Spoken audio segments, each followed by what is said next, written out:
The world's biggest fashion retailer enjoys a 15% jump in profits, helped by a major store expansion and a weaker euro. And it's a big day in the race to be the next resident of the White House. Voters cast their ballots in key states in the United States. We assess the economic plans of the front runners.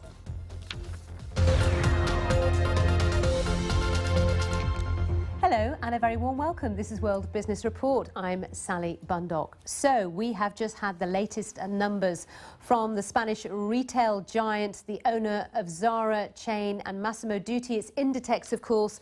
As we mentioned, profits up 15%. That's the net profits to 2.9 billion euros. That's for the full financial year. Sales also climbing some 15% to 20 billion euros. Now, the retailer opened another 330 stores during that time, meaning it now has over 7,000 stores worldwide. It is the world's biggest fashion retailer.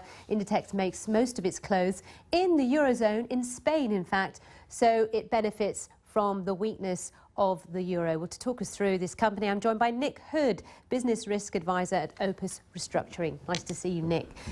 It sounds like this company is so healthy, and every time I talk about it, it seems to be going from strength to strength. I mean, it's an extraordinary retail success story in a gloomy retail world. It just appears to have the ideal retail model. It's got a great presence around the world, 88 jurisdictions and adding more. It benefits from the short supply line. It manufactures in relatively small quantities, so it doesn't get serious overstocks. It doesn't have to discount like so many of its competitors do. And it's just striking, the comparison. If you look at its like-for-like sales, the growth in the stores that have been open over a year, they went up 10% last year, and stronger even in the second half. If you look at some of its major rivals like H&M, they're heading in the other direction. They dropped 8%. Extraordinary. Now, Nick, you and I were talking about this just before we ran onto the set to broadcast the programme. We were having an in-depth discussion, and we were talking about the way this company is run, its story, because it is very unique and hard to replicate. I would imagine that anyone running a retailer around the world is looking at this thinking, I wish we could do this, but you can't really replicate it. Talk us through how this company works. Well, the point is, because it has such tight control over its manufacturing base, its supply chain, which is based in Spain, closely controlled, long relationships with its suppliers, it's not exposed to the problems that so many other retailers face, with problems in Bangladesh, with conditions, working conditions there, changes in currencies. I mean, the only risk to it is the euro, in the sense that it receives revenue in 58 different currencies, and its costs are largely in euros. So that's a risk, but it's a manageable risk. But the chief executive and the other key players in this company are Spanish. Yes. They're from the place where the factories are, where the clothes are made. They're employing a heck of a lot of people in Spain. I mean, from top to bottom, it is something that is closely monitored and managed. I might add as well, they're very media shy. They hardly ever do any television interviews as well. It's not a chief executive I've interviewed.